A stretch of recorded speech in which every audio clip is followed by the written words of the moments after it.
All the time I find myself thinking, what have I just created? That wasn't what I originally wanted to do. Sometimes it's nice that that happens, sometimes it's frustrating. And I think that's what makes art more human.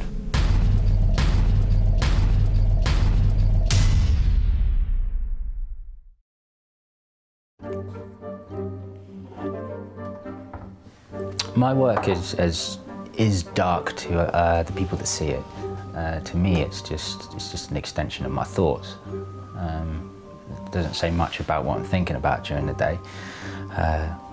I can't accommodate to everyone's needs when it comes to artwork. I have got a bit of a reputation for creating dark art pieces. It's not originally what I set out to do. But I am in that pigeonhole now. This is the studio. I've only just moved into it, so it's a little bit too tidy to be a studio.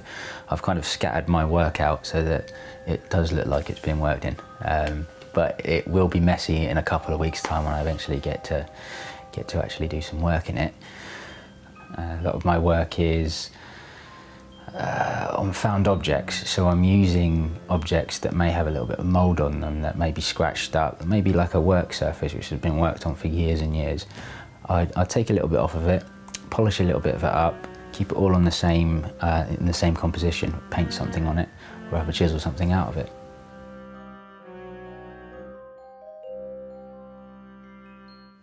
I come from Gosport Forton area. My dad kind of up sticks and left quite early on in my sister and my life, leaving us to sort of almost fend for ourselves, and my mum as well. So we kind of, I was working, I think I was working at the age of 11, shifting potatoes in a fruit shop. So I kind of had to mature very quickly, and I think my past influences me without me realising it. I will make my artwork just because I think about it, therefore it has to come out. It comes out in the medium of art. Looking back at my past, your past doesn't make you, the past doesn't make my artwork either. It enriches it, I think. It gives it that extra feel of trauma, of anger, in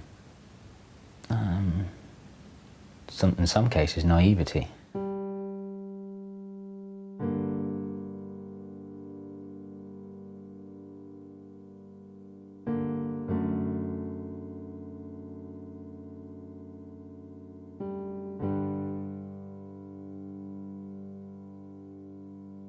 I did a piece in my second year at university, which was quite an uncomfortable subject, not just for the viewers but for me as well. It was about child abuse, and the idea was that I create a piece of work which shows that no matter what perspective you look at that subject, it's horrible.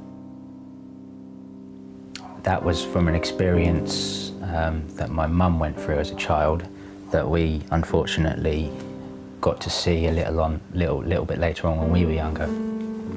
It had a massive impact on me, and I think putting it onto canvas and making a piece of art out of it really helped me. So it was art therapy in a way.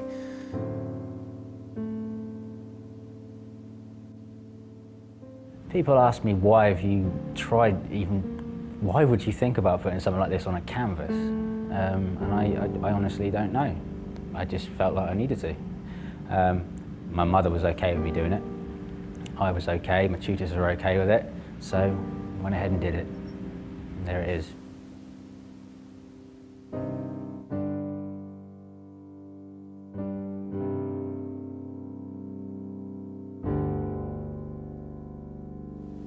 Negative things that have happened to you, use them for the positive.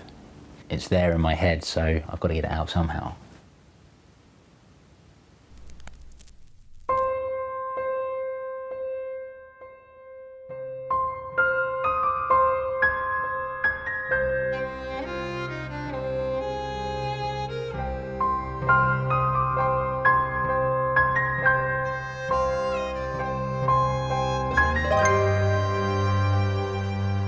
I'm working on quite a few things at the moment. And I'm kind of going back to the childhood thing, looking at childhood toys, things that were important to you when you were a child. I think you've got one thing you hold on to as a child is comfort. And you know, I'm a manly man. I don't know admit I like teddy bears. I don't collect teddy bears, honestly, I don't. But I certainly have the teddy bear I had when I was a kid. But I think that it's a very interesting subject. Everyone is familiar with it. Everyone has some sort of comfort from a child. You'd keep hold of it and pull it out when you're in your 40s, sort of thing. Oh, show your kid. That's my teddy bear. That's your teddy bear. That's my teddy bear. And I think everyone can connect to it. I think no matter how cruel a person is, no matter how bad a person is, depending on what he does or she does, that person will always have a teddy bear. It makes them human.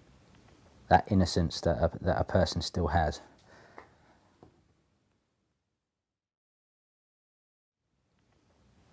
We're always trying to please people. We're always trying to fit into a certain way of being. And looking back, I never really fitted in. Sometimes it upsets people, sometimes it makes people laugh, sometimes it just makes people happy, and sometimes people just ignore me. Mainly the last one. But I think being an artist, you're open for that. You basically say, come get me, critic.